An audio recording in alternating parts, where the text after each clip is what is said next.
மாற சொல்லி கூப்பிடலாம்ல. ராணி மங்கம்மா பரமேஸ்வரி. அதேங்க அப்பா ரொம்ப லென்த்தா இருக்கு. ஆமா வயசு என்ன? 26. பரவாயில்ல. ஆமா இப்ப எங்க போய்கிட்டு இருக்க? அது எதுக்கு கேக்குற? இல்ல தெரிஞ்சுக்கிட்டா உனக்கும் சேர்த்து டிக்கெட் எடுப்பேன்ல. எனக்கு ஒன்றும் டிக்கெட் எல்லாம் தேவையில்லை. அது சரி. இந்த டிக்கெட்டை பார்த்தா எவன் டிக்கெட் கேட்பேன்? கல்யாணம் ஆயிடுச்சா? அது எதுக்கு கேக்குற? இல்ல கல்யாணம் ஆயிடுச்சுன்னா கம்முன்னு இருக்கலாம், இல்ல கையா போடலாம்ல. கல்யாணம் ஆயிடுச்சு. பரவாயில்ல, வசதிக்கு இல்லாட்டினாலும் அசதிக்கு போட்டுக்கலாம்ல. ஆமா உன் புருஷன் என்ன ஒர்க் பண்றான்? கண்டக்டர். ஓ கண்டக்டரா? எருமை கண்டக்டர், பஸ் கண்டக்டர். கண்டக்டர் அதாவது நல்ல டிக்கெட்டை பூரா கிழிச்சு தருவாங்களா அந்த வேலை.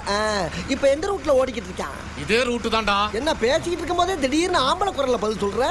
அட குரங்கு, பேசுனது நான் இல்ல, என் புருஷன். கிளம்புறீங்க இந்த மாதிரி